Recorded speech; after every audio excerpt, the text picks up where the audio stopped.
सुबह के 10 बजने को है, वक्त हो चला है अपना बिहार का, और बिहार में आएगी किसकी बहार, इस पर न्यूज 18 की नजर लगातार बनी हुई और एक्सक्लूसिव खबरें हम आप तक पहुंचा रहे हैं, पल पल की अपडेट पहुंचा रहे हैं। देखिए, चुनावी तारीखों का ऐलान हो गया है, लेकिन सीट शेयरिंग पर बात अब तक नहीं बन पाई है। और इसी बीच अगर एनडीए खेमे की बात करें तो एनडीए खेमे से एक्सक्लूसिव खबर हम आप तक पहुंचा रहे हैं। दरअसल चिराग पासवान को मनाने में बीजेपी लगी हुई है, क्योंकि चिराग पासवान कम सीटों पर समझौता करने के लिए बिल्कुल तैयार नहीं है। उन्होंने अपने सोशल मीडिया प्लेटफॉर्म एक्स पर भी पोस्ट करते हुए कुछ बातें कही हैं, और उसी को लेकर सियासी गलियारे में चर्चा पुरजोर तरीके से हो रही है। क्या होगा सीटों का फॉर्मूला, न्यूज 18 एक्सक्लूसिवली आपको बता रहा है। आपको बता दें कि एनडीए में संभावित सीट शेयरिंग का फॉर्मूला जेडीयू का 103 सीट, और पिछली बार अगर हम ज्ञात हो आपको तो साल 2020 में जेडीयू को 115 सीटें मिली थी, बीजेपी को इस बार यानी 102 सीट संभावित बताई जा रही है।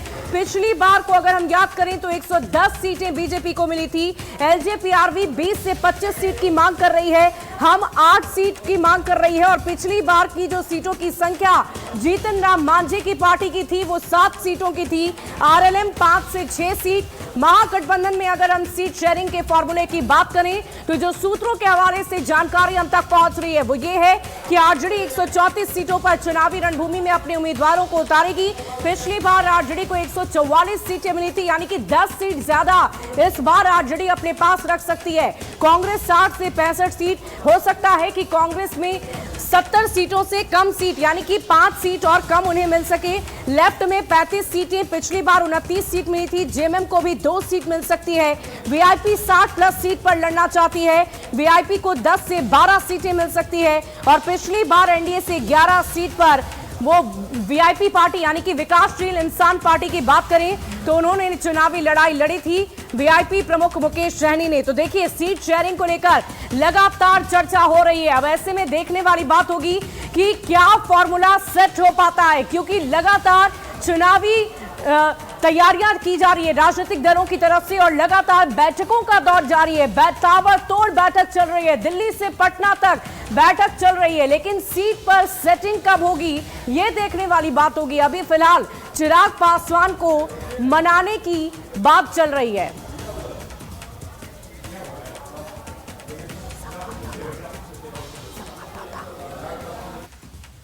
साथ न्यूज 18 संवाददाता अमन शर्मा हमारे साथ जुड़ रहे हैं। अमन, सबसे पहले बताइए कि सीटों का फॉर्मूला क्या तय किया जा सकता है, क्योंकि अभी भी बहुत कंफ्यूजन चल रहा है, चाहे हम महागठबंधन की बात करें या एनडीए की बात करें, कहां पर पेंच फंसता हुआ नजर आ रहा है।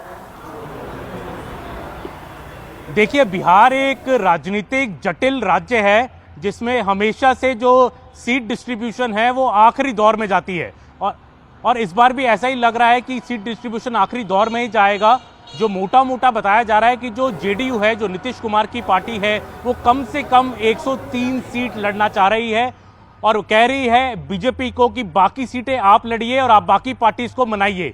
तो बीजेपी जो है जनरली 1 या 2 सीट कम लड़ेगी जेडीयू से, तकरीबन 102 सीट लड़ सकती है। तो अगर ये दोनों पार्टियों को मिलाया जाए तो तकरीबन 38-39 सीट ही बचती है बाकी 3 पार्टीज के लिए। अब जो चिराग पासवान है वो खुद ही 35 सीट मांग रहे हैं, तो बीजेपी उनको 35 सीट कैसे दे सकता है। उनको मनाया जा रहा है कि वो 20-22 सीट पे लड़े, क्योंकि 7-8 सीटें जितिन राम मांझी की पार्टी को और 6 से 7 सीटें उपेंद्र कुशवाहा को भी देने जाने की उम्मीद है। चिराग पासवान ज्यादा सीटें जाते हैं क्योंकि उनके 5 लोकसभा सांसद हैं। पिछले इलेक्शन में उनका स्ट्राइक रेट भी लोकसभा में अच्छा रहा है, असेंबली इलेक्शन में वो अकेले लड़े थे, कोई सीट नहीं जीत पाए थे। तो ऐसा नहीं लग रहा है मुझे कि चिराग पासवान एनडीए को छोड़ देंगे, एनडीए के अंदर रहेंगे, पर एनडीए के अंदर अपनी सीटों की लड़ाई वो लड़ रहे हैं। आज उनका बयान आया है कि अभी तो बातचीत शुरुआती दौर में है, तो लग रहा है कि ये भी 1-2 दिन और लगेंगे एनडीए की सीट डिस्ट्रीब्यूशन फर्म अप होने में, और चिराग पासवान को मनाना ही टॉप प्रायोरिटी लग रहा है इस टाइम बीजेपी का, बिकॉज वो एक की एलाई है, की वोट है उनका, और एनडीए उनको अपने साथ भी रखना चाहता है, वो भी रहना चाहते हैं, बट वो 30 से ऊपर सीटें चाह रहे हैं। देखिए कैसे हो पाता है, क्या बीजेपी अपनी सीटें कम कर पाएगा, उनको मनाने के लिए ये देखना पड़ेगा। दूसरी तरफ महागठबंधन की हम बात करें तो आरजेडी ही सबसे ज्यादा सीटें लड़ेगी, 134-135 सीटों की बात हो रही है जो मुझे पास जानकारी है। कांग्रेस जो 70 सीटें पिछली बार लड़ा था उसको थोड़ा कम लाने की कोशिश हो रहा है, बिकॉज कांग्रेस का पिछली बार स्ट्राइक रेट बहुत कम था, सिर्फ 19 सीटें जीत पाए थे। तो कांग्रेस भी अपनी सीटें कम कराने से बिल्कुल नहीं मान रही है। कांग्रेस भी 70 प्लस सीटें लड़ना चाह रही है, पर ये पॉसिबल नहीं लग रहा है क्योंकि आरजेडी सबसे ज्यादा सीटें लड़ना चाहता है। जो एक सिरदर्द मुझे लग रहा है इस कैंप में बना हुआ है वो वीआईपी पार्टी है मुकेश साहनी की। वो कम से कम 30 सीटें चाह रहे हैं और खुद डिप्टी सीएम भी बनना चाह रहे हैं। इस बात पे आरजेडी क्या मानेगी लगता नहीं है। आरजेडी ज्यादा से ज्यादा 12-13 सीटें मुकेश साहनी को देने के तरफ में है। वो भी बातचीत लगातार कल भी चली है लंबी। लेफ्ट पार्टीज भी ज्यादा सीटें चाह रही हैं, 40 से 45 सीटें, क्योंकि उनका स्ट्राइक रेट उनका भी पिछले इलेक्शंस में अच्छा रहा है। तो मुझे लग रहा है ये जो अभी वार्ता है ये 1-2 दिन और चलने की संभावना है। अभी जल्दबाजी में कोई भी पार्टी इस सीट डिस्ट्रीब्यूशन को फाइनल शायद ना कर पाए, पर यह हो सकता है कि कुछ पार्टियां अपनी कैंडिडेट रिलीज डिक्लेयर करना शुरू कर दें। में महत्वाकांक्षा काफी होती है और उस महत्वाकांक्षा और उस उम्मीद को पूरा करना चैलेंज होगा दोनों ही गठबंधनों के लिए, अपनी जो सहयोगी पार्टी है उनके लिए। और देखिए हमारे साथ न्यूज़ 18 संवाददाता आनंद अमृतराज लगातार बने हुए।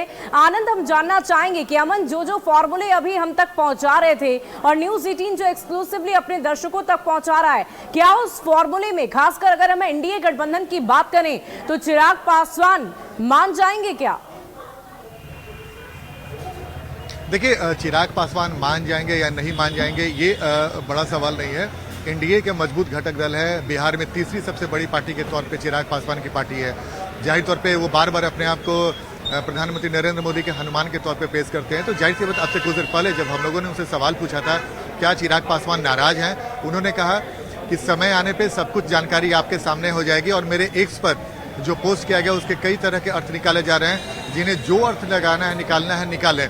जाहिर तौर पे चिराग पासवान को पता है कि इस वक्त आने वाले 24 घंटे में जो पार्टी जितना ज़्यादा प्रेशर बना सकती है अपने बड़े सहयोगियों पर, उन्हें उसका उतना ही फायदा मिलेगा।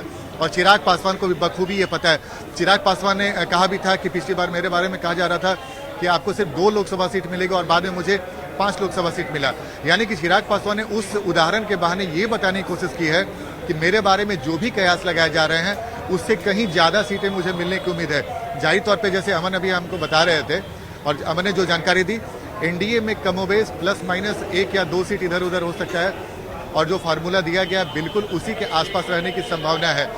जाहिर तौर पे एक बात दिलचस्प है कि बीजेपी से 1 सीट ज़्यादा जेडीयू लड़ेगी या नहीं लड़ेगी, ये सबसे बड़ा सवाल है। और चिराग पासवान 25 प्लस जाएंगे कि नहीं, लेकिन हमारे सूत्र जो बता रहे हैं कि चिराग पासवान 25 के इर्द गिर्द सीटों पर मान जाएंगे और उन्हें मनाने की पूरी कोशिश है और आने वाले समय में उन्हें कोई और बड़ा आश्वासन दिया जा सकता है, खासकर राज्यसभा सीट हो या फिर एमएलसी की जो भी बातें हो रही हों।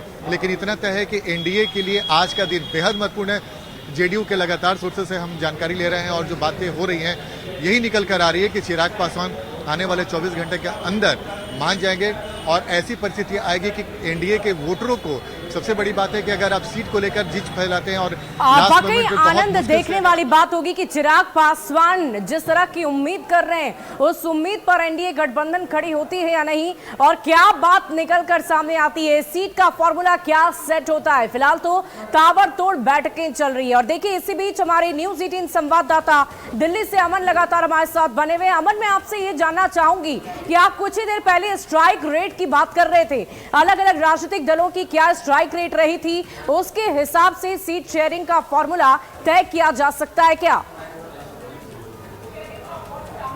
देखिए, स्ट्राइक रेट एक इंपॉर्टेंट फैक्टर है और मैं पटना से आपके साथ हूं, पर यह कहना है कि देखिए लेफ्ट पार्टीज जो हैं, क्योंकि उन्होंने लोकसभा में भी अच्छा प्रदर्शन किया, पिछले असेंबली इलेक्शन में भी अच्छा प्रदर्शन किया, तो वो तेजस्वी यादव को यही कह रही है हमें ज़्यादा सीटें दी जाएंगी तो हम ज़्यादा सीटें जीत पाएंगे। कांग्रेस का स्ट्राइक रेट बहुत खराब है। पिछले इलेक्शन में 70 सीटें के करीब लड़ी, सिर्फ 19 सीटें जीत पाई। एक बड़ा कारण रहा कि महागठबंधन पावर में नहीं आ पाया, उसका एक बड़ा कारण कांग्रेस पार्टी है पिछले इलेक्शन में।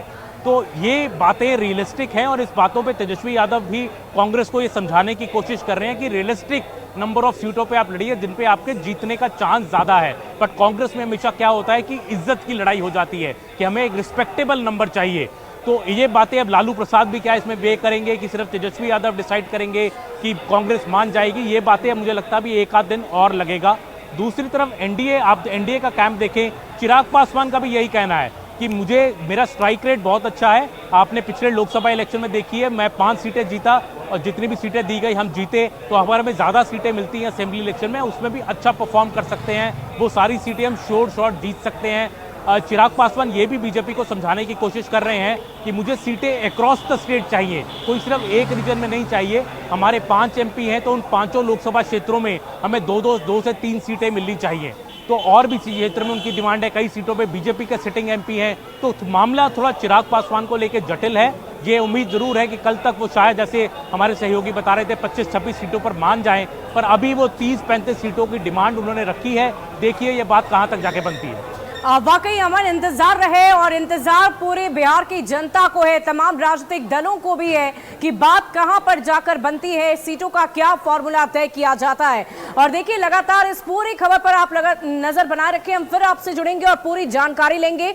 और देखिए चिराग पासवान ने अब से थोड़ी देर पहले एक पोस्ट किया था और उसी पोस्ट पर उनकी प्रतिक्रिया आई है। उन्होंने कहा है कि वो जनता के बीच बताने का कार्य करते थे, जिनमें से उनकी ये कुछ पंक्तियां हैं जिन्होंने हमेशा मुझे प्रेरणा दी है। जब जब कठिन दौर से मैं गुजरा हूँ, तब तक उनकी यही पंक्तियों ने मुझे ताकत दी है।